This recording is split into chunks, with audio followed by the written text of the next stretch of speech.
Hello दोस्तों, एक एक क्लासेस में आपका स्वागत है। एनसीईआरटी ज्योग्राफी के सीरीज में आज हम क्लास 8th का चैप्टर 4 करेंगे, जो है उद्योग, इंडस्ट्रीज। इस सीरीज में हम एनसीईआरटी को इस तरह से पढ़ रहे हैं कि हमें नोट्स न बनाने पड़े और इन्हीं वीडियो से हमारा रिवीजन भी हो सके। यदि आपने लास्ट लेक्चर नहीं देखा है तो लिंक डिस्क्रिप्शन में है, उसे अवश्य देख लें। यदि आप चैनल में नए हैं तो प्लीज इसे सब्सक्राइब करें एवं नोटिफिकेशन बेल को प्रेस करें ताकि मेरे अपलोड्स आपको तुरंत प्राप्त हो सके। आइए स्टार्ट करते हैं चैप्टर नंबर 4, इंडस्ट्रीज। इस चैप्टर में बेसिकली हम लोग कुछ चीजों को समझेंगे, जैसे कि उद्योग किसे कहते हैं, उद्योगों का वर्गीकरण क्या है और किस आधार पर उनको बांटा जाता है, और जो उनकी लोकेशन है, उद्योगों की जो लोकेशन है, अवस्थिति जिसको बोलते हैं, उसको प्रभावित करने वाले कारक कौन से होते हैं, फैक्टर्स कौन कौन से होते हैं जिनकी वजह से उनकी लोकेशंस चेंज होती हैं। ठीक है। औद्योगिक तंत्र क्या होता है, जो इंडस्ट्रियल सिस्टम क्या होता है, इंडस्ट्रियल रीजन क्या होते हैं, औद्योगिक प्रदेश क्या होते हैं, और एक इंसिडेंट पढ़ेंगे भोपाल गैस त्रासदी का। और ये और एक दो एग्जांपल हम लोग देखेंगे लौह इस्पात उद्योग के, जो आयरन स्टील इंडस्ट्रीज है उसके। उसमें दो केस हम लोग पढ़ेंगे। एक केस हमारा इंडिया का है जिसमें टिस्को है जमशेदपुर में, और एक पिट्सबर्ग यूएसए में है जिसके जो आयरन इंडस्ट्री है वहां की, उसके बारे में समझेंगे। तो आइए स्टार्ट करते हैं चैप्टर नंबर 4। तो इस चैप्टर में देखिए, सबसे पहले समझते हैं कि उद्योग होता क्या है। ठीक, जैसे सपोज हम लोग कोई बुक पढ़ रहे हैं या कोई कॉपी हम लोग यूज करते हैं नोट्स बनाने के लिए, तो ये कॉपी हमारे पास कैसे आई, उस पूरी प्रक्रिया को हम लोग इंडस्ट्री में करते हैं। ठीक है। जैसे कि पेपर बनने में हमें सबसे पहले स्टार्ट होता है हमारा पेड़ों की जो कटाई होती है, उसकी कटाई करने के बाद उनसे लुगदी बनाई जाती है।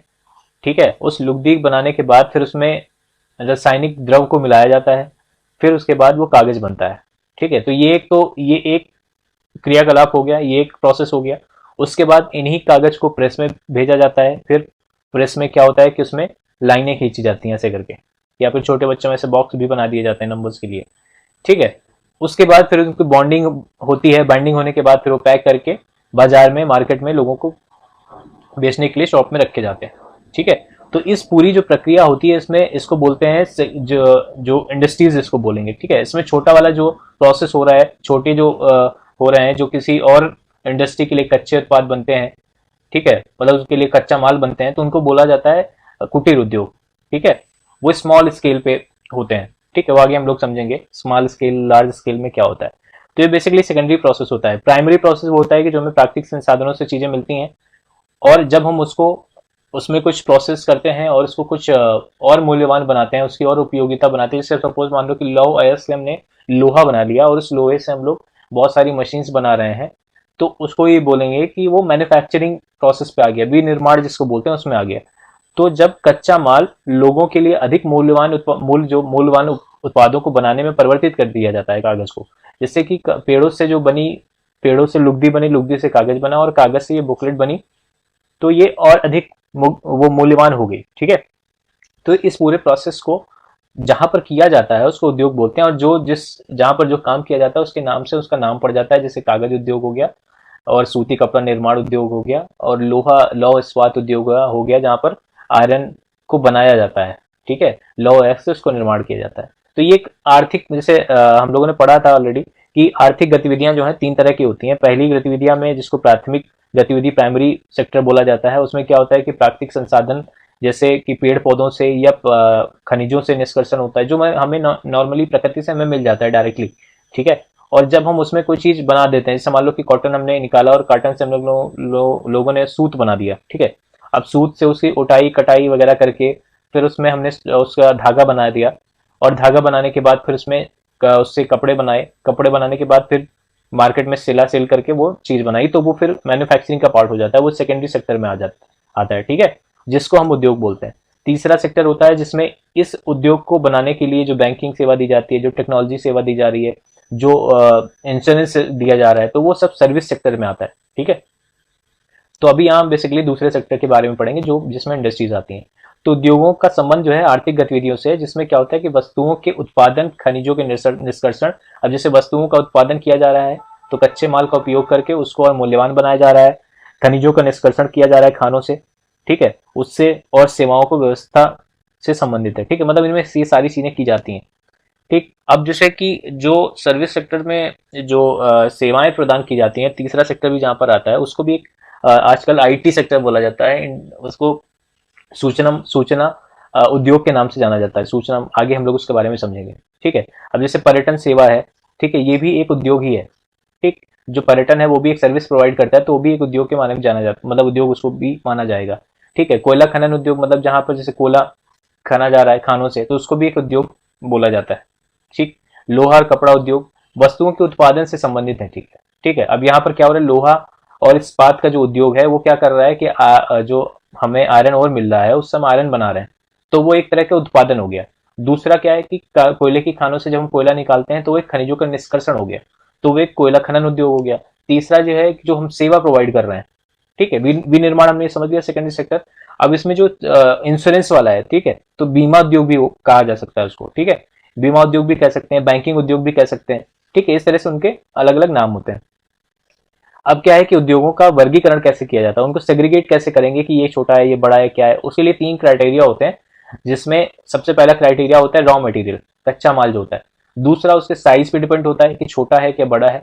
तीसरा उसकी ऑनरशिप पे, मतलब उसकी मालकियत क्या है, वो सरकारी है या प्राइवेट है, ठीक है, या कोऑपरेटिव वाला है, तो उसके हिसाब से उसका नाम चेंज किया जाता है। ठीक, तो पहला देखते हैं जैसे रॉ मटेरियल के हिसाब से। ठीक है, तो रॉ मटेरियल जहां से आता है उसके हिसाब से उसका नाम दिया जाता है। अगर वो कृषि से रॉ मटेरियल आ रहा है, जैसे मान लो कि ब्रेड की बन रही है, ठीक है, या डेयरी उद्योग है, ठीक है, पशुपालन का जो कुटकुट उद्योग है, या फिर इन सारे जो उद्योग हैं, इनके लिए रॉ मटेरियल कहाँ से आ रहा है, ये किसान से ही आ रहा है। अब जैसे लौह इस्पात उद्योग है, लौह इस्पात उद्योग के लिए जो खनिज है वो कहाँ से आ रहा है, वो आयरन अयस्क से आ रहा है। ठीक है, समुद्र जो इसको मरीन बेस्ड इंडस्ट्रीज बोलेंगे, तो मरीन बेस्ड इंडस्ट्रीज में जो रॉ मटेरियल आएगा, जो फिशरीज वगैरह आएंगी, जो ऑयल का, जो फिश का ऑयल निकालते हैं, ऑयल को यूज किया जाता है मेडिसिन में, तो वो सब जो है, वो जो उद्योग हैं वो मरीन बेस्ड उद्योग कहलाते हैं। ठीक है, तो और वन आधारित, जैसे मान लो कि जो हमारी लकड़ियां बनती हैं, जैसे लकड़ियों का प्रयोग हम लोग कभी क्रिकेट बैट बनाने के लिए यूज करते हैं, या फिर घर बनाने के लिए लकड़ियां यूज की जाती हैं, तो वो वन आधारित हो गया। उसमें कच्चा माल कहाँ से आ रहा है, हमें फॉरेस्ट से आ रहा है। ठीक है, अब यहाँ पे जैसे एग्जाम्पल दिए गए हैं कि कृषि आधारित उद्योग, तो कृषि आधारित को इंग्लिश में बोलेंगे एग्रो बेस्ड। तो इसमें कच्चे माल कहाँ से आएंगे, वनस्पति आएगी, या जंतु आधारित। जंतु आधारित में जैसे जिनसे हमें मीट मिल रहा है, ठीक है, चमड़ा मिल रहा है, जैसे लेदर वगैरह से जूते वगैरह बनते हैं, बेल्ट वगैरह बनती है। ठीक है, खाद्य संसाधन हमें मिल रहे हैं। ठीक है, तो ये सब कृषि आधारित उद्योग में आएंगे। वनस्पति तेल, सूती वस्त्र के लिए जो हमें कॉटन मिलता है, या बैग्स के लिए जो हमें बोरियां वगैरह के लिए जूट यूज करते हैं, वो भी हमारा कृषि आधारित उद्योग है। ठीक, मिनरल बेस्ड। ठीक है, अब जिसमें जो हमें मतलब मिनरल जहां से मिल रहा है, जिन उद्योगों का बेस जो है, कच्चा माल जो है वो अयस्क है, या फिर कहीं से खान से आ रहा है, ठीक है, तो उसको हम बोलेंगे खनिज आधारित, मिनरल बेस्ड इंडस्ट्रीज उनको बोला जाएगा। ठीक है, अब देखो यहाँ पे दिया हुआ है प्राथमिक उद्योग है। प्राथमिक उद्योग क्यों है, ये भी प्राथमिक उद्योग है क्योंकि अब देखिए, प्राथमिक उद्योग एक प्राथमिक सेक्टर होता है, एक प्राथमिक उद्योग होता है। प्राथमिक उद्योग वो उद्योग होता है जो अन्य उद्योगों को कच्चे माल प्रोवाइड करता है। ठीक है, ये थोड़ा सा इंपॉर्टेंट है, उसको ध्यान दीजिएगा। इसको बोलते हैं primary industries. Primary industries basically वो इंडस्ट्रीज होती हैं जो अन्य जो दूसरे उद्योग हैं उनके लिए रॉ मटेरियल का काम करती हैं, वो खुद भी उद्योग हैं। जैसे सपोज मान लो कि जो आयरन इंडस्ट्री है, आयरन स्टील इंडस्ट्री है, वो क्या कर रही है कि आयरन ओर से आयरन बनाती है, स्टील बनाती है, और इस स्टील का यूज विभिन्न सेक्टर्स में होता है, जैसे ऑटोमोबाइल सेक्टर्स में हो गया, और जो हमारे जो कृषि के लिए इक्विपमेंट आते हैं, थ्रेशर्स वगैरह आते हैं, वहां पर यूज हो जाता है। और जो आयरन की रॉड आती हैं, जो हम लोग जो घरों के निर्माण में, भवन निर्माण में यूज किया जाता है, भारी रेल के डिब्बे में बनाने में यूज किया जाता है। तो ये जो है उन उद्योगों को एक कच्चा माल प्रोवाइड करते हैं। इस वजह से इस उद्योग को, जो खनिज अयस्क यूज होते हैं, इन उद्योगों को प्राइमरी उद्योग कहा जाता है, प्राथमिक उद्योग कहा जाता है। ठीक है, अब यहाँ पे देखिए, जैसे अयस्क से निर्मित लोहा जो खनिज आधारित उद्योगों का उत्पाद है, और विभिन्न जो अन्य उत्पादों के लिए विनिर्माण के लिए कच्चे माल के रूप में प्रयोग किया जाता है। तो मैंने ऑलरेडी बताया। अब समुद्र आधारित उद्योग क्या है, तो ये मरीन बेस में इसमें क्या होता है, बेसिकली जो हमें समुद्र से खाद्यान्न मिल रहे हैं, जैसे खाद्य प्रसंस्करण चीजें होती हैं, जैसे समुद्र की जो फिश होती हैं उनको लोग खाने के लिए यूज करते हैं। दूसरा, फिश का जो ऑयल होता है उसको विटामिन डी के लिए यूज किया जाता है। तो वो एक खनिज बेस्ड इंडस्ट्री है जहाँ पर उन चीजों का प्रोडक्शन होता है। वन आधारित में जैसे मान लो कि हमने पेपर बनाने के लिए लुगदी का यूज किया, कागज के लिए, और औषधि के लिए भी कभी कभी फॉरेस्ट का यूज किया जाता है। ठीक है, उनके बहुत सारे जो औषधि वृक्ष होते हैं उनका उपयोग किया जाता है।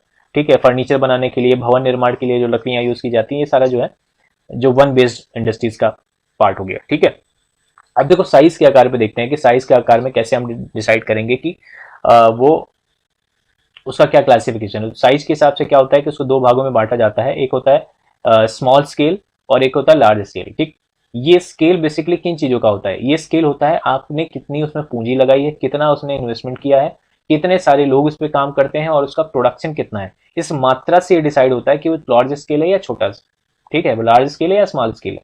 ठीक, तो क्राइटेरिया क्या क्या है, जो इन्वेस्टमेंट की गई है कैपिटल पूंजी, दूसरा उसमें कितने सारे लोग काम करते हैं, और दूसरा उसमें तीसरा उसमें उत्पादन की मात्रा कितनी है। ठीक है, इनके हिसाब से उनको बांटा जाता है लघु आकार के उद्योगों में और वृहत आकार के उद्योगों में। अब जैसे जो कुटीर उद्योग होते हैं, जैसे मान लो कि घर पे जो लोग अचार वगैरह बनाते हैं, तो वो बहुत मास लेवल पे काम नहीं करता है, उसमें बहुत ज्यादा ज्यादा 20-25 महिलाएं काम करती हैं। ठीक है, अब जैसे बुनकर हैं जो टोकरिया वगैरह बनाते हैं, मिट्टी के बर्तन बनाते हैं, तो वो लोग क्या करते हैं, उनको बोलते हैं कुटीर उद्योग, क्योंकि उसमें बहुत ही कम पूंजी यूज की जाती है as compare to large scale. और दूसरा, उसमें जो काम करने वाले लोग होते हैं बहुत ही कम होते हैं, संख्या में बहुत ही कम होते हैं, उनका उत्पादन भी बहुत ही कम मात्रा में होता है। ठीक है, और बड़े पैमाने के लिए जैसे में बड़ी मात्रा में वस्तुओं का उत्पादन होता है। ठीक है, जैसे ऑटोमोबाइल इंडस्ट्रीज हैं। ठीक है, तो उसमें क्या होगा कि पूंजी बहुत यूज की जाएगी और उसमें टेक्नोलॉजी भी बहुत यूज की जाती है। ठीक, तो उसमें क्या होता है कि छोटे जो लार्ज स्केल में क्या होता है कि छोटे के स्मॉल स्केल की तुलना में मैक्सिमम मैक्सिमम क्या, अधिक पूंजी, तुलनात्मक रूप में ये कहेंगे कि उसमें अधिक पूंजी यूज की जाएगी, और पूंजी के साथ साथ उसमें टेक्नोलॉजी, नई नई तकनीक, रोबोटिक्स वगैरह का यूज किया जाएगा। और उसमें जो निवेश है, पूंजी का निवेश, उसके साथ साथ और भी जो निवेश है, इनपुट्स हैं, वो बहुत सारे लगेंगे। ठीक है, जैसे मान लो कि रेशम की जो बुनाई होती है, ठीक, अब रेशम की बुनाई, खाद्य प्रसंस्करण का जो उद्योग है, ये लघु उद्योग के एग्जाम्पल्स हैं। ठीक, ये दोनों जो है लघु उद्योग के। अब जैसे रेशम बुनाई में क्या होता है, जैसे मान लो कि रेशम का कुछ लोगों ने पालन किया, उनसे उन्होंने जो कीड़े वगैरह हटाकर उससे अपना रेशम बनाना शुरू किया, वो तो बहुत छोटा लेवल पे होता है। उसके बाद फिर जब वो रेशम बन के बड़ी कंपनी में जाता है, वहां पर रेशम से कपड़े बनाए जाते हैं, वो भी कंपनी, वो जो जैसे मान लो कुटीर उद्योग में भी बनाते हैं। खाद्य प्रसंस्करण में जैसे मान लो कि आलू के जो चिप्स बनते हैं, रेडीमेड चिप्स बनते हैं, और भी अचार बनता है, तो ये सब छोटा मोटा जो छोटे लेवल पे चीजें होती हैं। अब जैसे ऑटोमोबाइल सेक्टर है, रेल के डिब्बे बन रहे हैं, तो बहुत बड़े लेवल पे होते हैं, इनमें बहुत ज्यादा निवेश चाहिए होता है, तो इसको बोलेंगे साइज के आकार से ये लार्ज स्केल है। ठीक है, और तीसरा देखते हैं स्वामित्व। स्वामित्व में क्या होता है, जैसे मान लो कि मैंने कोई इंडस्ट्री बनाई या मेरे कुछ दोस्तों ने मिलकर इंडस्ट्री बनाई, तो उसको बोला जाएगा कि निजी क्षेत्र है। ठीक है, मतलब जिसमें स्वामित्व, जो उसका मालिकाना हक है, वो किसी एक इंसान या उसके दो चार लोगों के बीच में होता है। ठीक है, एक व्यक्ति या अन्य व्यक्तियों के ग्रुप में होता है, तो उसको बोलते हैं निजी, उसको बोलेंगे प्राइवेट सेक्टर की इंडस्ट्रीज। ठीक, अब जैसे इकोनॉमिक्स हम लोग पढ़ेंगे, तो इकोनॉमिक्स हम लोग ये समझेंगे कि उसमें भी एक ऑनरशिप का एरिया होता है। जैसे मान लो कि प्राइवेट और गवर्नमेंट दोनों है, तो जैसे 50% से ऊपर जिसका शेयर वगैरह होगा, तो उसकी ऑनरशिप, उसका मैनेजमेंट में उसका राइट होता है। ठीक है, वो डिसाइड करेगा उसका प्रबंधन कैसे चलेगा, कैसे चलेगी कंपनी, तो इसको अर्ध सरकारी भी कहा जा सकता है। ठीक है, जिसमें सरकार का भी कुछ हिस्सा हो, ज्वाइंट वेंचर जो होते हैं, संयुक्त क्षेत्र होते हैं, उसमें सरकार भी रहती है और कुछ व्यक्ति भी रहते हैं। ठीक है, प्राइवेट भी उसमें, जैसे मान लो कि दो चार सेक्टर्स मिलके भाग ले रहे हैं, उसमें भी सरकार भी है और प्राइवेट सेक्टर्स भी हैं। ठीक है, तो उसको ज्वाइंट सेक्टर्स भी कहा जाता है। ठीक, अभी देखिए, जैसे मान लो कि निजी स्वामित्व हो गया, दूसरा राज्य स्वामित्व हो गया। राज्य स्वामित्व जो मतलब सरकार के हाथ में होता है, उसको सार्वजनिक क्षेत्र भी कहा जाता है। ठीक, संयुक्त क्षेत्र हो गए जिसमें प्राइवेट और गवर्नमेंट दोनों आएगी। सहकारी क्षेत्र में क्या होता है कि कुछ लोग, जैसे मान लो अमूल है। ठीक है, अमूल में क्या होगा कि कुछ, अमूल तो अभी बड़ी लेवल पे हो गई है, उसमें क्या था बेसिकली, जैसे कुछ किसानों ने जिन्होंने गाय भैंस पाली थी, तो वो अपने दूध को बेचने के लिए एक संस्था, मतलब एक शुरू कर दिया उन्होंने कि हम मिलके अपना काम करेंगे, और अपना जो प्रोडक्शन है उसको सेल करने के लिए हम लोगों ने एक चीज बना रही, एक कंपनी बनाई अपनी, कि हम उसी कंपनी से उसको सेल करेंगे, और उसमें अपनी जो पूंजी है कुछ जमा करेंगे, जिसको जितनी जरूरत होगी उससे उधार ले सकता है और अपनी चीजों को डेवलप कर सकता है। तो एक छोटी सी इंडस्ट्री है जिसके सभी मालिक हैं और सभी उसमें मिलकर काम कर रहे हैं और उससे बेनिफिट ले रहे हैं। ठीक है, उसमें ऐसा नहीं है कि कोई एक इंसान मालिक है और वही सब काम कर रहा है, वही सबका बेनिफिट ले रहा है। उसमें क्या होगा कि जो काम करने वाले हैं वही लोग मालिक भी होते हैं। ठीक, अब देखो यहाँ पे सरकारी उद्योगों की बात कर रहा है, जो इसको कोऑपरेटिव बोलते हैं। यहाँ पे स्वामित्व और संचालन, तो इसमें स्वामित्व भी है और संचालन भी। ये क्या होता है, कच्चे माल जो उत्पादक हैं, ठीक है, जैसे दूध डेयरी का बात किया, तो उसमें जो उसको बनाने, मतलब उसको प्रोड्यूस करने वाले, जो गाय भैंसों को पालने वाले हैं वो लोग, और या फिर उनकी जो आपूर्ति करने वाले हैं वो लोग, या कामगार, ठीक है, या मुझको जो सेल कर रहे हैं या लोगों को बेच रहे हैं, वो दोनों, या तो कोई एक भी हो सकता है, या दोनों द्वारा उनके मालिक, उनका संचालन किया जा सकता है या स्वामित्व किया जा सकता है। अब जैसे आनंद की जो है अमूल, आनंद मिल्क यूनियन लिमिटेड, ठीक है, ये अमूल का फुल फॉर्म है। सुधा डेयरी, ये जो है ये कोऑपरेटिव सेक्टर। ठीक है, अब जैसे यहाँ पे मारुति जो है, मारुति लिमिटेड क्या है, ये संयुक्त क्षेत्र का है, ठीक है, जिसमें वो भी है, गवर्नमेंट भी है, और कुछ व्यक्तियों का वो समूह भी है जो दो मालिक और संचालन दोनों करता है, स्वामित्व और संचालन दोनों करता है। ठीक। अब देखते हैं कि उद्योगों की अवस्थिति, मतलब उसकी जो लोकेशन है, उसको प्रभावित करने वाले कौन कौन से कारक होते हैं। सपोज मान लो कि आपको कोई इंडस्ट्री लगानी है, ठीक है, आपके पास जमीन नहीं है, आपको इंडस्ट्री लगानी है, तो आप उसमें क्या क्या देखेंगे। सबसे पहले उसमें ये देखेंगे कि वो लोकेशन कहाँ है जहां पर हमें रॉ मटेरियल मिलेगा। जैसे सपोज मान लो कि हमें इस्पात की इंडस्ट्री लगानी है, तो हम लोग ये देखेंगे कि हमें लॉ एस कहाँ से मिलेगा ठीक से, और उसको स्थापित करने के लिए, इंडस्ट्री लगाने के लिए हमें जमीन कहाँ सस्ती मिल जाएगी, उसमें अगर पानी यूज हो रहा होगा तो पानी हमें कहाँ ठीक ठाक मिल जाएगा सही मात्रा में, और लेबर जो है, जो मजदूर वहां पे काम करेगा, वो सस्ता है या महंगा है, वो भी हमें देखना है। हमें बिजली मिलेगी कि नहीं अपनी इंडस्ट्री के लिए, आसानी से मिल जाएगी या प्लांट लगाना पड़ेगा, वो हमें देखना है। कितना कैपिटल हमें चाहिए वो हमें देखना है। हम जो आयरन ओर बनाएंगे या आयरन ओर से जो हम आयरन बनाएंगे, वो हम कहाँ तक भेजेंगे, बाजारों तक भेजने के लिए हमारे पास पर्याप्त रोड है, रेल का साधन है, या रिवर साधन है या नहीं है, रिवर से ट्रांसपोर्ट करके हम उसको भेज सकते हैं या नहीं भेज सकते हैं। तो ये सारे पैरामीटर्स हैं जो हमें देखने पड़ते हैं जब हम कोई इंडस्ट्री शुरू करने की कोशिश करते हैं। तो उसको बोलते हैं उद्योग की अवस्थिति को प्रभावित करने के कारक, फैक्टर्स जो होते हैं जो डिसाइड करते हैं कि इंडस्ट्री की लोकेशन कहाँ होगी। ठीक। तो यहाँ पर जैसे मैं इसमें क्या है कि जल चाहिए होगा, और इंडस्ट्री में जल चाहिए, बाजार के आसपास होना चाहिए, ज्यादा उसमें परिवहन के लिए हम लोग खर्चा नहीं कर सकते, नहीं तो क्या होगा कि सामान की जो उद्योग से प्रोडक्ट जाएगा उसकी लागत बढ़ जाएगी। दूसरा पूंजी, श्रम और कच्चा माल, विद्युत, भूमि, परिवहन और संचार। ठीक है। इकोनॉमी में इसमें से हम 4 फैक्टर्स देखते हैं जो हमें ज्यादा, जो उसको बेसिक फैक्टर लागत बोलते हैं, फैक्टर कॉस्ट जिनको बोला जाता है। उसमें हमारा लैंड आता है क्योंकि हमें उसके लिए रेंट देना पड़ जाएगा, लेबर कॉस्ट आएगी जिसके लिए हमें सैलरी देनी पड़ जाएगी, कैपिटल अगर हमने बैंक से लिया है तो हमें उसको इंटरेस्ट देना पड़ जाएगा, और दूसरा एक रॉ मटेरियल होता है जो हमको लेना पड़ेगा, परचेज करना पड़ेगा। तो ये बेसिकली अगर महंगे हो जाएंगे या सस्ते हो जाएंगे तो हमारी इंडस्ट्री में बहुत ज्यादा इंपैक्ट आता है। ठीक। तो ये जिन स्थानों में सारी चीजें हमें सही मात्रा में या हमें आसानी से उपयुक्त कम दाम पे उपलब्ध हो जाएंगे, उसके हिसाब से हम लोग उनको अवस्थित कर देंगे। अब सरकार भी क्या करती है, कभी कभी किसी इंडस्ट्री को प्रमोट करने के लिए उसको कहेगी कि भाई हम तुम्हें बिजली सस्ते में दे देंगे, सब्सिडी में दे देंगे, या तुम्हारे ट्रांसपोर्ट के लिए हम लोग छूट दे देंगे, टोल टैक्स वगैरह नहीं देना पड़ेगा। ठीक। और इंडस्ट्री में हम तुम्हें वो हेल्प कर देंगे ताकि तुम अपना उसमें जैसे मान लो लोन वगैरह लोगे तो उसमें सब्सिडी दे देंगे। तो इस तरह से करके सरकार उनको प्रमोट करती है इंडस्ट्री लगाने के लिए। ठीक है। अब औद्योगिकरण जहां पे इंडस्ट्रीज लगेंगे, उससे एक बेनिफिट ये होता है कि आसपास के शहर जो है विकसित होते हैं, क्योंकि क्या होता है कि उससे लोग काम करने के लिए वहां आएंगे, तो वहां पर बसेंगे, और जो इंडस्ट्री से उनकी आय होगी उससे वो खरीदेंगे, सामान खरीदेंगे, उससे वहां की अर्थव्यवस्था बढ़ती है, तो उस शहर का विकास होगा, लोगों के पास पैसा आएगा तो वहां पर वो अपना घर बनाएंगे, और उनसे वहां पर आर्थिक व्यवस्था सुधार अच्छी होती है वहां पर। ठीक है। अब इंडस्ट्रियल सिस्टम को समझते हैं। इंडस्ट्रियल सिस्टम क्या होता है, तो जैसे हमने लास्ट क्लास में एग्रीकल्चर सिस्टम को समझा था, वैसे ही एक इंडस्ट्री भी होती है। ठीक है। इंडस्ट्री में क्या होता है, जैसे मैंने एक ब्लॉक डायग्राम बनाया था, उस ब्लॉक डायग्राम में जैसे ये 3 डायग्राम में बनाते थे, 3 ब्लॉक मैंने बनाए। ये जैसे हो गया इनपुट, ठीक, ये हो गया प्रोसेस, और ये हो गया आउटपुट। ठीक है। तो हर एक सिस्टम में इनपुट, प्रोसेस, आउटपुट और एक फीडबैक सिस्टम होता है। ठीक है, जिससे कि ये प्रक्रिया चलती रहती है। अब क्या होगा, जैसे मान लो कि किसी एक इंडस्ट्री में इनपुट में क्या होगा कि हम लोग जो चीज उस पर लगा रहे हैं, जो हम उसमें निवेश कर रहे हैं, ठीक है, इन्वेस्टमेंट जो हम लोग कर रहे हैं, उसमें क्या आएगी, कच्चा माल आएगा, श्रम लेबर आएगा, भूमि की लागत आएगी, जल की उपलब्धता आएगी। वही जो फैक्टर्स हैं जो हमने अभी देखे, उन फैक्टर्स की वजह से ये हो सकता है कि हमें प्रोसेस में थोड़ा आसानी मिल जाए, प्रोसेस में हमारा लागत कम आ जाए, या प्रोसेस की प्रक्रिया में थोड़ा परिवर्तन करना पड़ जाए। उसकी वजह से क्या होगा कि हमारा आउटपुट इफेक्ट हो जाता है। आउटपुट इफेक्ट कैसे होगा, जो हम उत्पाद बना रहे हैं उसकी लागत कम हो सकती है, उसकी लागत ज्यादा आ सकती है, और मार्केट की कंपेयर में वो महंगा या सस्ता हो सकता है। ठीक है। उसकी वजह से हमें फीडबैक मिलेगा कि आप कहीं ना कहीं कुछ चेंजेस करिए। ठीक है। उस प्रक्रिया को और सस्ता करिए ताकि हम मार्केट में ऐसा प्रोडक्ट दें जो लोगों को खरीदने के लिए उपयुक्त हो, लोग अपनी सैलरी के हिसाब से उसको खरीद पाए। ठीक है। जो क्रय शक्ति है उनकी अपनी क्रय शक्ति के अंदर ही चीजों को खरीद पाए, तब वो इंडस्ट्री चलेगी।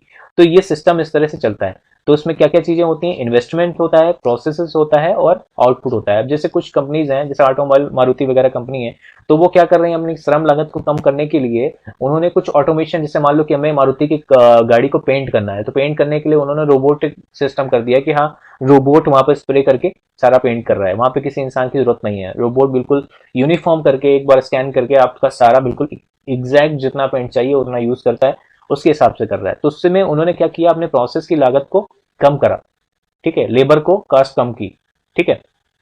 इस तरह से वो चेंज करते रहते हैं ताकि उनको बाजार में परिष्कृत माल पहुंचाने में उनको ज्यादा खर्चा ना आए, जिससे भी कुछ आय अर्जित कर सके। तो देखो हाँ, निर्भर जो आउटपुट है, आउटपुट से वो आय अर्जित करते हैं और उसी से वो अपने लेबर्स को या रेंट को भूमि की और अपना इंटरेस्ट वगैरह पे करते हैं, ताकि उससे अपनी आय करते हैं। जो भी इंडस्ट्रीज है वैसा करती हैं। अब जो जैसे मान लो कॉटन इंडस्ट्रीज है, कॉटन इंडस्ट्री क्या कर रही है कि कपास है, उसका कच्चा माल या इन्वेस्टमेंट है उसका, जो उसका लेबर है, मानव श्रम है, कारखाना जहां पर खड़ा करेगा या परिवहन लागत जहां करेगी, वो उसका निवेश हो गया। प्रोसेस क्या क्या होता है, जैसे ओटाई, ओटाई बेसिकली क्या होता है कि जैसे कॉटन के हम लोगों ने बर्ड्स निकाले, तो बर्ड्स में कभी बीज भी होते हैं, तो उन बीज को कॉटन बर्ड से निकालने के प्रोसेस को ओटाई कहते हैं। उसके बाद उसको कटा, फिर बुनाई किया, फिर रंगाई किया, उसके बाद छपाई किया, प्रिंट करने का, सिलने के बाद, जिसके बाद हमारा कमीज बना, ठीक है। तो इस कमीज हमारा आउटपुट है, ये हमारी प्रोसेस है, उठाई, कटाई, बुनाई, छपाई, जिसके लिए हमें इंडस्ट्री चाहिए होती है। बाकी ये हमारा रॉ मटेरियल होता है, जैसे कपास है, मानव श्रम, ठीक है, कारखाना, परिवहन लागत, ठीक है। अब चमड़े के जूते के लिए हमें रॉ मटेरियल क्या आएगा, अभी हमें देखते हैं। जैसे चमड़े का जूते बनाने, मतलब चमड़े के जूते में बनाने, जूते में बनाने, तो क्या होगा, सेम चीज, हमें कच्चा माल चाहिए, चमड़ा में चाहिए होगा, लेबर चाहिए होगा जिसमें काम करेगा, भूमि चाहिए होगी जहां पर हम चमड़े की जो इंडस्ट्री लगाएंगे, और जल की उपलब्धता बहुत ज्यादा चाहिए होती है चमड़े में, उसको यूज करेंगे। परिवहन होना चाहिए वहां भी, कि हम वहां से जो उत्पाद हम बना रहे हैं उसको बाजार तक कैसे पहुंचाएंगे, ठीक। और प्रोसेस में क्या होगा, उसका जो टैनिंग होगा, उसका जो कटिंग होगा, उसका सिलाई होगा, फिर जूते की साइज में उसको बनाना है, फिर वो मार्केट में जाएगा। तो ये सारा जो है वो प्रोसेस में आएगा, और जब प्रोडक्ट हमारा बाजार में जाएगा तो उसको बोलेंगे आउटपुट, ठीक है। अब इंडस्ट्रियल रीजन क्या होता है, इंडस्ट्रियल रीजन बेसिकली क्या होता है कि एक ही क्षेत्र में जब कई सारे, जैसे मान लो यहीं पे कॉटन इंडस्ट्रीज है, यहीं पर और भी जो छोटी मोटी इंडस्ट्रीज हैं, जैसे यहाँ पे एक कुटीर उद्योग है जो इसको कॉटन प्रोवाइड कर रहा है, ठीक। और यहाँ पे जो लोग हैं उनके खाने के लिए यहाँ पे खाद्य संस्करण भी है जो उनको फूड वगैरह प्रोवाइड कर रहा है, ठीक। तो जहां पर एक ही छोटे से क्षेत्र में बहुत सारी इंडस्ट्रीज एक दूसरे के पास पास लग जाती हैं और एक दूसरे की जरूरतों को पूरा करती हैं, जब वो एक दूसरे की जरूरतों को पूरा करती हैं तो उसको बोला जाता है, वो एक इंडस्ट्रियल रीजन क्रिएट हो जाता है जहां पर बहुत सारी इंडस्ट्रीज एक साथ काम करती हैं, ठीक है। अब क्या होता है कि जैसे विश्व में बताया है कि बहुत सारे जो प्रमुख औद्योगिक रीजन्स हैं, इंडस्ट्रियल रीजन्स हैं, वो नॉर्दर्न अमेरिका में है, जो नॉर्दर्न नहीं सॉरी, नॉर्थ ईस्टर्न, ठीक है, नॉर्थ ईस्टर्न अमेरिका और पूर्वोत्तर अमेरिका, पश्चिम और मध्य यूरोप में है, पूर्वी यूरोप में है और पूर्वी एशिया में है। इसमें जो मुख्य औद्योगिक प्रांत हैं वो ज्यादातर कहाँ है, वो शीतोष्ण कटिबंधीय क्षेत्र पे है, शीतोष्ण कटिबंधीय क्षेत्र पे है और समुद्री पंतनों के समीप है। क्योंकि अभी आजकल क्या है कि जो ग्लोबलाइजेशन का जमाना है, ठीक है, बहुत सारे इंडिया में प्रोडक्ट्स हैं जो दूसरी कंट्री से सप्लाई होते हैं, तो उद्योग ये चाहता है कि हम अपनी जो परिवहन कॉस्ट को कम करने के लिए डायरेक्ट अपना प्रोडक्ट दूसरी कंट्री में भेजने के लिए वो कोस्टल एरियाज को ज्यादा चुनते हैं। जैसे सपोज मान लो कि नीदरलैंड में दूध का प्रोडक्शन सबसे ज्यादा होता है, तो अगर उसको वहां के प्रोडक्ट्स इंडिया में भेजने हैं तो वो सीधे पोर्ट से अपना इंडिया में सप्लाई कर सकता है। और उसके लिए भी उसको जो है, क्योंकि वो पेरिसेबल गुड्स है, जल्दी खराब होने वाला है सामान, तो उसको उसी हिसाब से फास्ट ट्रांसपोर्ट करना पड़ेगा। तो अगर इन साइड में करेंगे तो उनको ट्रांसपोर्ट करने में टाइम लग सकता है। तो नीदरलैंड के हिसाब से तो चीज उतनी फिट नहीं बैठती, क्योंकि उस देश ही छोटा है।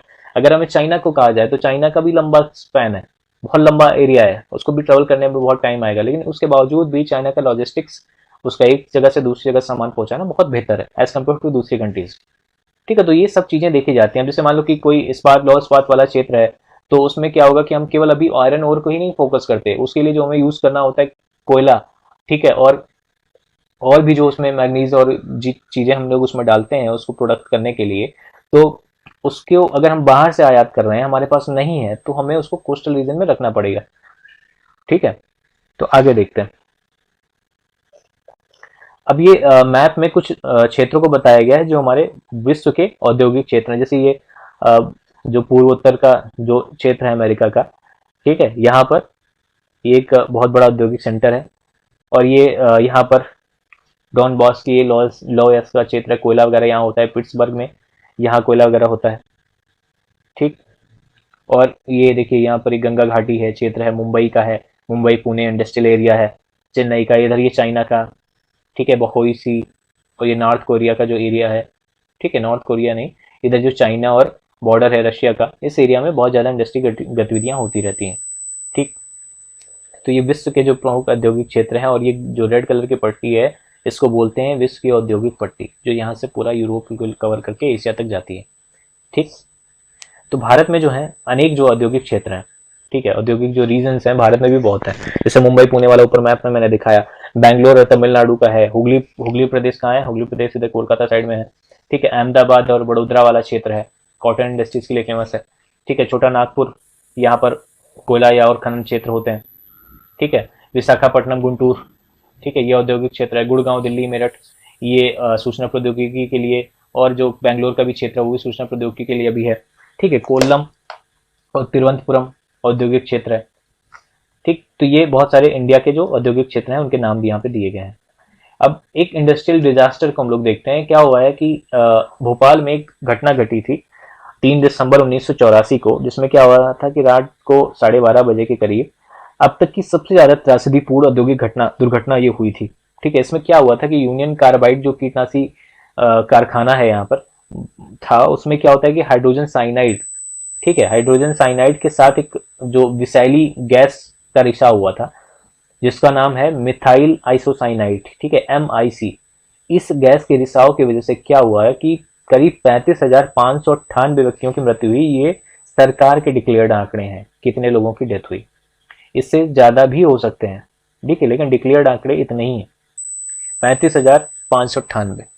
और जो कुछ लोग बच गए वो आज भी एक से अधिक बीमारियों से ग्रसित हैं, जैसे कि अंधापन है, और प्रतिरक्षा तंत्र विकृत है उनका, मतलब शरीर का जो एंटीबॉडी से लड़ने का, जो एंटी रेजिस्टेंट बीमारियों से लड़ने की जो क्षमता है वो पूरी तरह खराब हो चुकी है।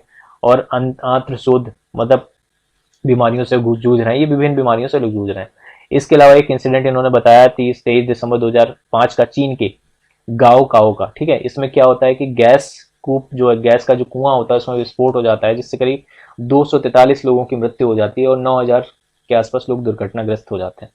ठीक है, इसके बाद क्या हुआ कि स्थानों से बहुत सारे लोगों ने एक जगह से दूसरी जगह प्रवासन किया, विस्थापित हुए। कई लोग विस्फोट के बाद न भाग पाने की वजह से मर गए, और जो समय पर थे उनकी आंखें चली गई, त्वचा या फेफड़े क्षतिग्रस्त हो गए।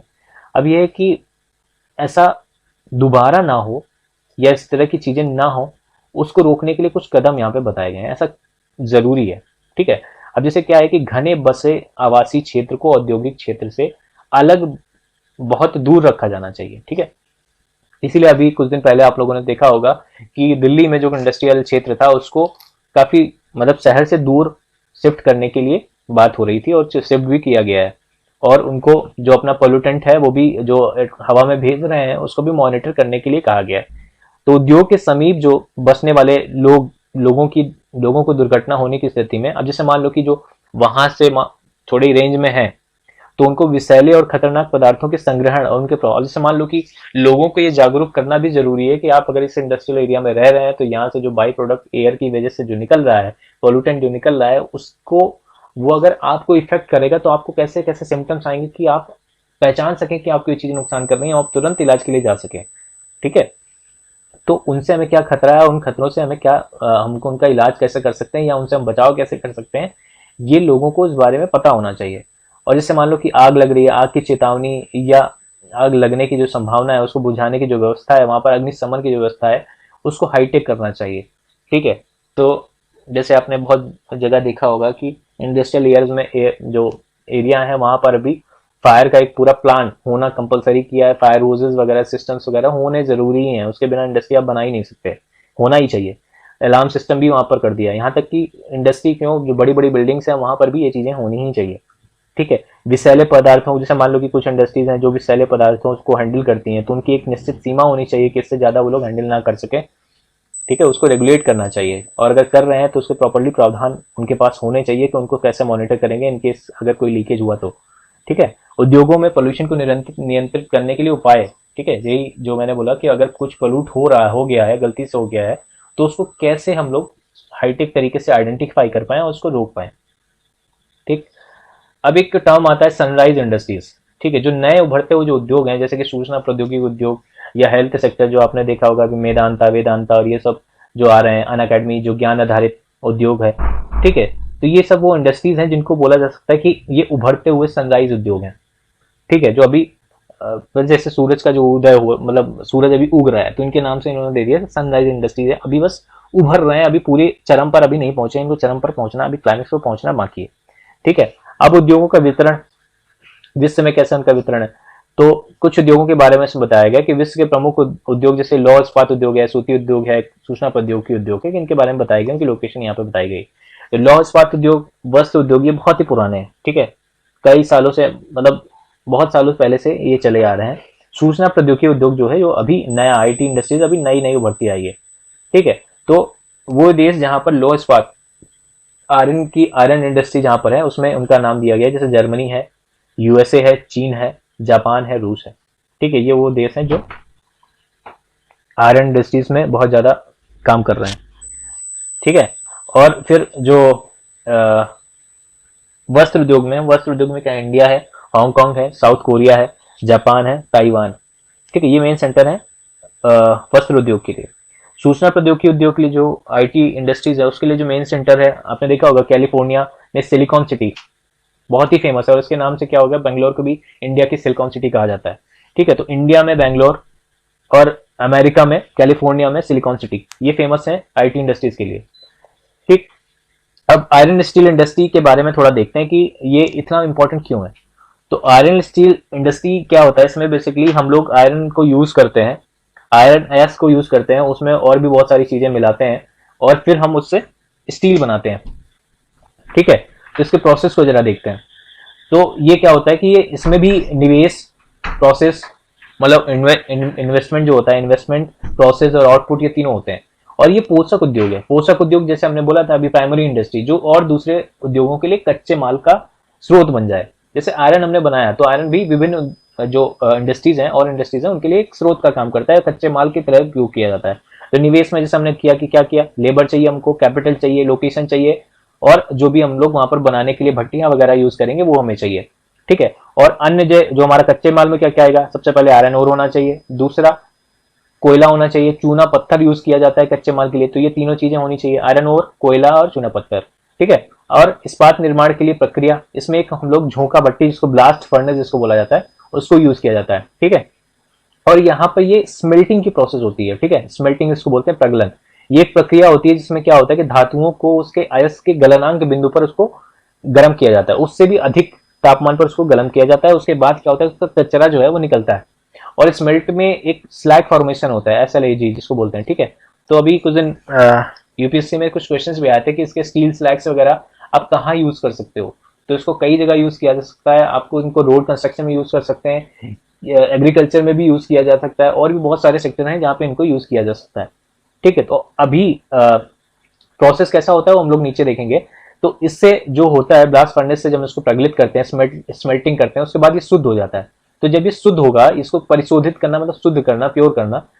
ठीक है, इसमें जो क्या कहते हैं, जो अशुद्धियां हैं उनको निकालना, ठीक है, इम्प्योरिटीज को निकालना, परिशोधित करना होता है। ठीक है, अब इसमें जो हमें मिलता है उसको स्टील जिसको बोलते हैं। ठीक है, स्टील क्या होता है, टफ होता है और आसानी से इसको मतलब काटा जा सकता है। आपने देखा होगा स्टील से आजकल लोग रेलिंग वगैरह बनाते हैं, जीने में साइड में लगाते हैं, दूसरा इसके गेट्स भी वगैरह बना रहे हैं, और बहुत बड़ी बड़ी इंडस्ट्रीज में भी स्टील का यूज किया जाता है। स्टील के तार्स भी बनते हैं, और इसको बनाने में जो हम लोग जैसे स्टील है, स्टील में एल्यूमिनियम, निकिल और तांबा, ठीक है, इन वस्तुओं को मिलाकर, हम थोड़ी थोड़ी मात्रा में मिलाकर इनको उन डिफरेंट प्रॉपर्टी, जिसको एलॉय बोला जाता है, एलॉय, जैसे हमने मान लो कि स्टील में हमने एल्यूमिनियम मिला दिया, तो एल्यूमिनियम मिलाएंगे तो हमें वो डिफरेंट प्रॉपर्टी मिलेगी जो हमें चाहिए किसी चीज को बनाने के लिए, किसी मशीन को बनाने के लिए। ठीक है, तो वो स्टील एल्यूमिनियम एलॉय कहा जाएगा। ठीक है, वो एलॉय हो जाता है जब हम उसको मिश्र धातु बोलते हैं। ठीक है, उसमें थोड़ी थोड़ी मात्रा हम लोग इस्पात मिलाकर उसमें चेंजेस करते हैं, उसको स्ट्रेंथ बढ़ाते हैं। ठीक है, मिश्र धातु इस्पात को असामान्य कठोर, मतलब उसमें नॉर्मली उसकी कठोरता बढ़ाने के लिए और उसमें जंग ना लगे उसके लिए, ठीक है, उसके स्ट्रेंथ के लिए उसमें चेंजेस किए जाते हैं, उसके लिए स्ट्रेंथ, उसके लिए एलॉय यूज किया जाता है, मिश्र धातु का यूज किया जाता है। ठीक है। अब यहाँ पर देखो ब्लास्ट फर्नेस का बताया गया। अब देखो ये एक इस्पात उत्पादन के लिए बोला गया, एक रैंडम चीजें बताई गई हैं कि 1 टन का प्रोडक्शन अगर हम स्टील का कर रहे हैं तो उसमें हमें क्या क्या चाहिए। तो 1 टन हमें चूना पत्थर चाहिए, और 4 टन हमें अयस्क चाहिए, और 8 टन हमें कोयला चाहिए। ठीक है। तो ये रेशियो बनता है हमें 1 टन प्रोडक्शन के लिए। तो 1 टन प्रोडक्शन के लिए हमें चूना पत्थर कितना चाहिए, 1 टन, 4 टन आयरन ओर, और 8 टन के आसपास हमें कोयला चाहिए। ठीक है। तो ये समझ रहे हो, एक कोयला और टन इस्पात, 1 8 का अंतर है, और 4 से 1 बन रहा है, मतलब 3 वेस्ट हो जा रहा है। ठीक है। तो ये चीज हमें देखनी है। अब जैसे लॉ एस्क, चूना पत्थर और जो पेटकोक है उसको हम लोग यहाँ से डालते हैं। ठीक है। पेटकोक नहीं होता इसको, और जो कुकिंग कोल बोला जाता है, तो वो इसमें डालते हैं यहाँ से। उसके बाद इसको गर्म किया जाता है। गर्म करने के बाद ये प्रगलित जो मेल्ट लोहा होता है वो यहाँ से निकलता है, और ये धातु का जो मल है, जो इम्प्योरिटीज है वो इधर आती है, इसको स्लैग जो बोलते हैं। और यहाँ पे गर्म हवा से इसको गर्म किया जाता है, भट्टी ब्लास्ट फर्नेस बनाई जाती है। ठीक है। इस तरह से ये काम करता है। ठीक है। यहाँ पे इसको हीटअप करेंगे। हीटअप करने के बाद ये इम्प्योरिटीज जो है यहाँ पर मेल्ट होगा। मेल्ट होने के बाद जो लोहा है वो इधर चला जाएगा, और जो इम्प्योरिटीज है ऊपर से निकल के मेल्ट होकर इधर चली जाएंगी। ठीक है। अब क्या होता है कि जो आयरन ओर है, वो जो आयरन इंडस्ट्रीज है वो उसको बोलते हैं कि मॉडर्न जो इंडस्ट्रीज है उनका बैकबोन है। ठीक। क्योंकि आयरन की खोज जब हम लोगों को पता है कि आयरन की खोज जब हम हिस्ट्री में पढ़ेंगे कब हुई, तो उस खोज के बाद ही सारी चीजें विकास हुई। ठीक है।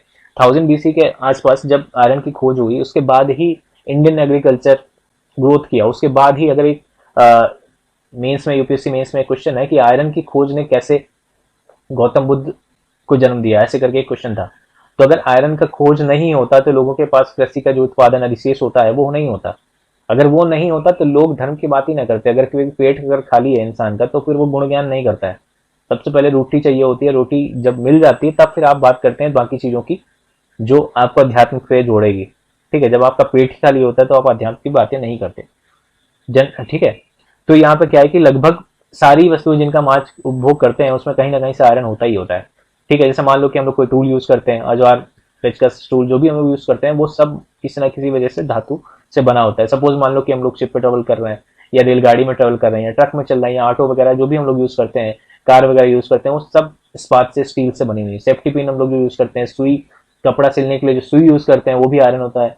ठीक है। जो हम लोग तेल निकालते हैं, तेल निकालने के लिए जो हम लोग तेल कूप बनाते हैं, कुएं बनाते हैं, वहां पर भी हमें आयरन की मशीनों से ही उसको निकालना पड़ता है, और आयरन के ही पाइप से हमें उसको एक दूसरी जगह भेजना भी पड़ता है। ठीक है। और कुछ जो खनिज है उनके खनन के लिए भी हमें आयरन के ही टूल्स यूज करने पड़ते हैं। ठीक है। और भवनों के निर्माण के लिए हमने बताया है, उसके लिए जो सरिया वगैरह यूज करते हैं वो सब आयरन की ही होती है। ठीक। और एग्रीकल्चर में अगर देखें तो जो हमारा हल होता है, जो मतलब थ्रेशर, जो और भी मशीन हम लोग यूज करते हैं, वो सारी जो मशीन है वो सब हमारी आयरन की ही होती हैं। अब जो इंडिया में क्या है कि 1800 ईस्वी के पहले यहाँ पर जो पहले इंडस्ट्रीज थी उनका अलग ही, उनका जो कंडीशन था, वे स्थिति की जो लोकेशन की जो कंडीशंस थी वो अलग ही थी। लेकिन उसके बाद जब चेंजेस हुई और जो आयरन का इंडस्ट्री का जो उत्पादन है बहुत बढ़ा, तो फिर उनके लोकेशंस को उसके हिसाब से चेंजेस किए गए। ठीक है। तो जैसे मैंने बोला कि लोकेशन के लिए जो फैक्टर्स होते हैं उसमें जैसे कच्चा माल है, विद्युत की आपूर्ति है, और बहता जल, ये जहां पर हों वो सबसे पहले डिसाइड करते हैं कि हमें वहां पर इंडस्ट्री लगानी है, अगर उसको जरूरत है इन सब चीजों की। तो आदर्श स्थिति क्या थी, कोयला के जो यहाँ पर पहले उद्योग बने थे उसमें क्या था कि कोयला की जो स्थिति है, कोयला हमें वहां से मिले, क्योंकि क्या है कि 8 गुना में कोयला चाहिए। ठीक है। तो सबसे ज्यादा में किसका चाहिए, कोयला। तो कोयला जहां पर हमें मिलेगा हम वहीं पर लगाएंगे। दूसरा, ट्रेवल, नहरों और रेलवे के निकट अगर नहीं है पास में कोयला, तो हमें ट्रेवल करके हमें तुरंत मिल जाए, या फिर किसी दूसरी से इम्पोर्ट, कंट्री से इम्पोर्ट करना पड़ेगा तो हम पोर्ट पे लगाएंगे, या पोर्ट से बहुत नजदीक लगाएंगे ताकि हम दूसरी कंट्री से ले सके। अब जैसे क्या है कि 1950 के बाद क्या हुआ कि लोहा इस्पात उद्योग जो है समुद्र पत्तन के निकट हो गए। क्यों? क्योंकि हमें आयरन ओर तो मिल रहा था, लेकिन हमको जो बनाने के लिए कोयला चाहिए था वो हमारे पास इनफ नहीं था, क्योंकि बिजली भी बनानी थी, और बिजली बनाने के लिए कोयला यूज हो रहा है। और जो हम लोग कोल, अब इंडिया तो देखें तो इंडिया के पास जो कोल है वो हम लोग उतना बेहतरीन तरीके से यूज नहीं कर पाते आयरन इंडस्ट्री में, तो हमको बाहर से कोयला मंगाना पड़ता है। तो जब बाहर से कोयला मंगाएंगे तो हमें क्या होगा, पोर्ट के नजदीक उनको रखना पड़ेगा। ठीक है। तो भूमि के विशाल क्षेत्रों में जैसे पोर्ट के नजदीक रखे गए। उसके बाद क्या हुआ, इसमें एक बेनिफिट हमको ये मिला कि अगर हमारा जो और भी विस्तार अगर हो रहा है, या प्रोडक्शन हम लोग बहुत अच्छे से कर रहे हैं तो हम दूसरे कंट्री को भी तुरंत भेज सकते हैं। ठीक है, तो पोर्ट से हमारा आयात भी होगा और जो हमारा उत्पाद बनेगा उसको हम बाहर भी भेज सकते हैं। ठीक। अब क्या है, भारत में जो लौह इस्पात उद्योग है वो कच्चा माल, सस्ते श्रमिक और परिवहन लागत, बाजार की वजह से इन सब चीज़ों से भी डिपेंड करता है। अब यहाँ पे लौह इस्पातों की जगह बताई गई है। देखिए जर्मनी का लोकेशन यहाँ पे गलत है थोड़ा, जर्मनी का लोकेशन यहाँ नहीं इधर है। ठीक, तो यूएसए में ये एरिया है, कनाडा है। ठीक, ब्राज़ील का ये एरिया है, यहाँ पर आयरन और यहाँ से बनता है, यहाँ पर उसका खनन होता है और फिर यहाँ से ट्रेवल होके यहाँ मलेशिया, मलेशिया के बाद चाइना जाता है। चाइना सबसे ज़्यादा आयरन प्रोडक्शन कर रहा है। ठीक, तो ये इनका रूट रहता है, यहाँ से बाई शिप इधर उधर ट्रेवल करते हैं। और पोलैंड में यहाँ पर कोयला होता है, आयरन यहाँ पर डोनबास और यूक्रेन में आप लोगों ने देखा होगा अभी हाल ही में जो एरिया यूक्रेन का रूस ने कब्जा किया है, तो वो सब वहाँ पे लोहा अयस्क क्षेत्र हैं वो सारे। ठीक है, कोयला उत्पादन, लोहा अयस्क। अब कोयला लोहा का कॉम्बिनेशन आपने समझ लिया कि क्यों ज़रूरी है। 8 4 और 1, 8 4 और 1 ये रेशियो रहता है। ये क्या है, कोयला, ये है आयरन ओर, और ये जो है ये है चूना पत्थर, लाइमस्टोन। ठीक, ये जब मिलेंगे तब जाके आपका 1 टन बनता है। ठीक है, अब इंडिया में है ये जो मैंने बताया कि इन सब के हिसाब से ही विकसित हुए हैं। तो इंडिया में क्या है कि जैसे भिलाई, दुर्गापुर, ये बर्नपुर, जमशेदपुर, राउरकेला, बोकारो एक ही प्रदेश में है। जो मतलब ये एक एरिया है इधर, जैसे इंडिया का मैप देखें ना तो ये जहाँ पर सर्किल है इसी एरिया में ये सारे चीज़ें बने हैं। ये सारे जो लौह इस्पात सेंटर हैं वो सारे वहीं हैं। तो उसका एक मेन रीज़न है कि वहाँ पर आपको कोयला भी मिलेगा, वहाँ पर आपको लौह अयस्क भी मिलेगा और ट्रांसपोर्ट के साधन भी मिलेंगे। ठीक है, अब ये जो है 4 राज्यों में सारे फैले हुए हैं, एक ही प्रदेश में है, एक ही इंडस्ट्रियल एरिया में है, रीजन में है। और ये 4 जैसे पश्चिम बंगाल में है, ठीक है, झारखंड में है, उड़ीसा में है और छत्तीसगढ़ में। ये 4 स्टेट हैं जो याद रखेंगे। भद्रावती, विजयनगर ये कर्नाटका में है। विशाखापट्टनम आंध्रा में है, यहाँ पर भी प्रोडक्शन होता है, ठीक है, लेकिन कम मात्रा में। सलेम तमिलनाडु महत्वपूर्ण इस्पात सेंटर है। ठीक, यहाँ पर स्थानीय संसाधनों का उपयोग करके। अभी देखो यहाँ पर क्या होता है कि कई बार हमारी जो लोहे की वस्तुएं हैं यूज करके खराब हो जाती हैं। ठीक है, तो हम उनको कबाड़ में बेच देते हैं। तो ये कबाड़ क्या है, कबाड़ वहां पर जाके फिर उसको स्मेल्ट करके फिर उसको प्योर करके फिर उसी आयरन से भी हम लोग आयरन बनाते हैं। ठीक है, तो उससे बेसिक छोटी मोटी जरूरतें पूरा करने के लिए जो छोटा उद्योग बनता है वहां भी हम लोग बनाते हैं। ठीक है, अब 2 जगह बताई गई, एक जमशेदपुर की बात बताई गई है, एक पिट्सबर्ग की। जमशेदपुर में क्या है कि 1947 के पहले, ठीक है, भारत में केवल एक ही इस्पात का जो कारखाना था जिसको टिस्को कहा गया, टिस्को नाम दिया गया था, Tata iron steel company limited. ठीक है, तो पहले ये प्राइवेट था, आज़ादी के बाद इंडिया ने इसको खरीद लिया, मतलब जो सरकार थी भारत की उसने ले लिया और ये अब सरकारी हाथों में चला गया। बहुत से जो लोहा इस्पात के संयंत्र थे उन्होंने और भी बनाए। ठीक है, ये तो था ही, इसके बाद भी सरकार ने और भी बनाए। अब यहाँ पर ये झारखंड में जो स्थिति है इसकी कि स्वर्ण रेखा नदी और खारकाई नदी, इस नदी के जैसे स्वर्ण रेखा है और ये खारकाई नदी है, तो इसके जैसे संगम एरिया है। तो इस संगम एरिया में क्या है, सांची नामक एक जगह थी जहाँ पर 1907 में ये जमशेदपुर जो टिस्को है वो बनाई गई। बाद में सांची का नाम बदल के ही इसको जमशेदपुर बना दिया गया। ठीक है, तो अभी जमशेद जो सांची है उसका नाम जमशेदपुर रख दिया गया है और भौगोलिक रूप से जमशेदपुर देश में लोहा इस्पात के केंद्र के रूप में सर्वाधिक सुविधाजनक स्थिति में है। ठीक है, इसका जो स्थान है सर्वाधिक।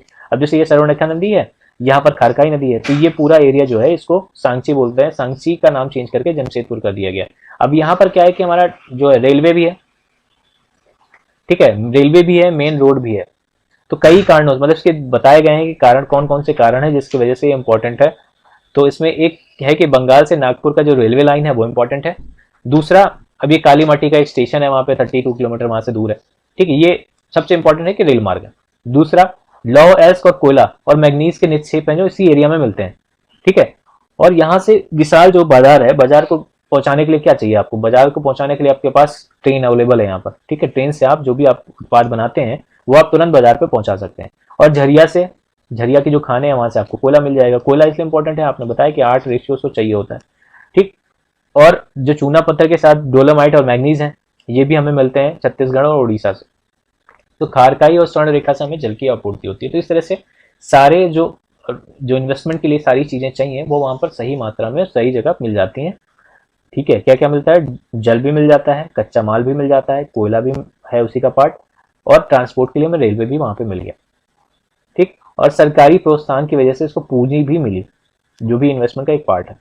ठीक है, जमशेदपुर में टिस्को की स्थापना के बाद कई अन्य जो औद्योगिक संयंत्र हैं ये सरकार ने स्थापित किए। इसमें कई जो केमिकल हैं, इंजन के जो पुर्जे बनाने वाले हैं, कृषि उपकरण जैसे थ्रेसर वगैरह बनाने के लिए, मशीनें बनाने के लिए, टिन के चद्दर बनाने के लिए और केबल और तार उत्पादन के लिए बहुत सारी इंडस्ट्रीज बनाई गई आज़ादी के बाद, जिसमें आयरन का यूज होता है। ठीक है, तो भारत में लौह इस्पात उद्योग के विकास से त्वरित इंडस्ट्री डेवलपमेंट हुआ। ठीक है, तो इसी वजह से अगर देखें तो इंडिया में मेन पोषक अगर उद्योग अगर कोई देखा जाए तो वो लौह इस्पात इंडस्ट्री ही रही। ठीक है, लौह इस्पात उद्योग ही था। तो भारत में लगभग सभी क्षेत्र में अधिकांशतः आपने देखा है कि आधारभूत संरचना के लिए हमेशा लोहे का ही यूज किया जाता है, लौह इस्पात उद्योग पर ही ये सारे निर्भर है। ठीक है, अब इसमें जैसे सहायक, हाँ, भारतीय लौह इस्पात उद्योग में बृहत समाकलित जो है इस्पात उद्योगों के साथ साथ लघु, अब जैसे लघु इस्पात उद्योग हैं, जैसे मैंने बताया कि कई बार क्या होता है कि हमें लौह अयस्क से नहीं बनाते हैं, जो हम स्क्रैप में कर देते हैं, जो भी कचरा हमारा आयरन का टूल है या कुछ भी है, हम लोग उसको कबाड़ी को दे देते हैं। तो कई बार क्या होता है वो कबाड़ी जो इकट्ठा होकर फिर एक इंडस्ट्री, छोटे उद्योग में जाता है, वहां पर उसको मेल्ट किया जाता है और जो भी इम्प्योरिटी है उसको निकाल के फिर आप उसमें बनाते हैं, उससे आयरन बनाते हैं और उसको छोटी छोटी इंडस्ट्रीज में यूज करते हैं। ठीक, तो द्वितीयक उत्पादक, रोलिंग मिल और सहायक उद्योग भी इससे बनाया जाता है। ठीक है, अब देखते हैं कि पिट्सबर्ग एक यूएसए का एक इंपॉर्टेंट सिटी है। ठीक है, जहां पर इस्पात का उत्पादन होता है। ठीक है, तो ये इसके लिए देख लेते हैं कि ग्रेट लेक्स क्या है। ग्रेट लेक्स के बारे में थोड़ा देख लेते हैं क्योंकि इसका भी यहाँ पे यूज होगा। तो ग्रेट लेक्स क्या है कि अमेरिका और जो कनाडा है उसके बीच में बाउंड्री में 5 जो झीलें हैं, ठीक है, उसमें से एक है सुपीरियर, ह्यूरॉन, ओंटारियो, मिशिगन और इरी। ठीक है, तो ये 5 लेक हैं जो नेविगेबल भी हैं। ठीक है, इनमें ट्रेवल करके बाई शिप आप सामान भी एक स्थान से दूसरे स्थान पर भेज सकते हैं। ठीक, तो इसमें सुपीरियर लेक सबसे बड़ी है। तो इसका जो यूज हो रहा है पिट्सबर्ग में, इस्पात को, इंडस्ट्रीज को डेवलप होने के लिए इनका यूज किया गया था क्योंकि यहाँ पर नौ परिवहन संभव है, नेविगेशन आप कर सकते हैं। ठीक है, तो कच्चा माल क्या हो रहा है, कच्चा माल जैसे कोयला क्या है कि पिट्सबर्ग में ही होता है, तो वहां पर उपलब्ध था। लौह अयस्क हमें मिनेसोटा से मिला, तो वहां से लोहे की खानों से हमें इनको मिला, लौह अयस्क इनको मिला, जो क्या है कि पिट्सबर्ग से 150 किलोमीटर की दूरी, 150 नहीं 1500 किलोमीटर की दूर पे। अब क्या है कि ये 1500 किलोमीटर हम लोग तय कैसे कर रहे हैं, यहाँ पर ये लोग नौ परिवहन यूज करते हैं ग्रेट लेक्स के जलमार्ग से। ठीक है, तो इनको क्या होता है कि सस्ता पड़ता है ट्रेवल करना। ठीक है, तो सामान परिवहन यहाँ पर इनका सस्ता है, इस वजह से यहाँ पर थे। ठीक, तो ग्रेट लेक से पिट्सबर्ग तक लौह अयस्क रेलगाड़ियों से भी लाया जाता था। ओहियो, मोनोगहेला और एलघनी, ठीक है, ये नदियां हैं 3, इन नदियों से यहाँ पानी मिलता था। तो बेसिकली वही है, सबसे पहले क्या है, कच्चा माल चाहिए हमको। दूसरा, परिवहन का साधन होना चाहिए। ठीक है, कच्चा माल अगर दूर भी स्थित है तो वहां से हमें खान तक लाने में, वहां से हमें अपने उद्योग तक लाने में ज़्यादा पैसा पे ना करना पड़े, सस्ता मार्ग हो। और दूसरा, जल की आपूर्ति के लिए हमें नदी का पानी का कोई स्रोत होना चाहिए। तो जैसे यहाँ पर ओहियो, मोनोगहेला, एलघनी, ये नदियां हैं जो वहां पर जल की आपूर्ति करती हैं। ये पहले की बात थी। आज क्या है कि आज बहुत ही कम बड़ी इस्पात मिल यहाँ पर है। क्यों? क्योंकि इंडस्ट्रीज जो है बहुत डेवलप कर रही है और इतना बड़ा जो चीज वहां पर है, जैसे मान लो कि बड़ी मात्रा में हमें प्रोडक्शन करना है तो उसकी आपूर्ति करने में उनको दिक्कत होगी। और दूसरा, जो भी अगर हम बड़ी मात्रा में प्रोडक्शन कर रहे हैं उसमें बाहर के बाजारों में, ग्लोबलाइजेशन के इस दौर में अगर हमें उसे दूसरी कंट्री में सेंड करना है तो उसके लिए हमें पोर्ट के सहारे आना पड़ेगा। ठीक है, तो उसकी वजह से उस चीजें जो है, मील जो है थोड़ा सा चेंज हो गई है। पिट्सबर्ग की जगह वो मोनोगहेला नदी घाटियों की तरफ और पिट्सबर्ग के नीचे ओहियो नदी के सहारे स्थित हो गई। ठीक है, परिष्कृत जो इस्पात है, जो हमारा जो स्टील बनता है, वो स्थल और जलमार्ग दोनों मार्गों से अब बाजार में सेंड किया जाता है। ठीक, पिट्सबर्ग में इस्पात की जो मिलें की जो अतिरिक्त कई अन्य कारखाने हैं वहां पर, जो रेल और रेल की पटरी के उपकरण है, भारी मशीनों के उत्पादन में इस्पात का प्रयोग कच्चे माल की यूज करते हैं। ठीक है, तो पिट्सबर्ग में भी अभी भी कई कारखाने ऐसे हैं जो इस्पात वहां पर बनता है उसको यूज करते हैं रेल के प्रोडक्शन में, रेल की पटरी बनाने में और बहुत सारी इंडस्ट्री में। ठीक है, तो इस तरह से हमने पिट्सबर्ग को देखा और अपने इंडिया में जमशेदपुर को देखा जहां पर टाटा स्टील का प्लांट है बहुत पुराना। तो इस तरह से ये चैप्टर समाप्त होता है। और अगर आपको पसंद आया है तो प्लीज़ लाइक करें, शेयर करें और सब्सक्राइब करें। और कोई भी डाउट अगर आपको होता है तो अपने डाउट्स को, क्वेश्चंस को कमेंट्स में जरूर मेंशन करें। धन्यवाद।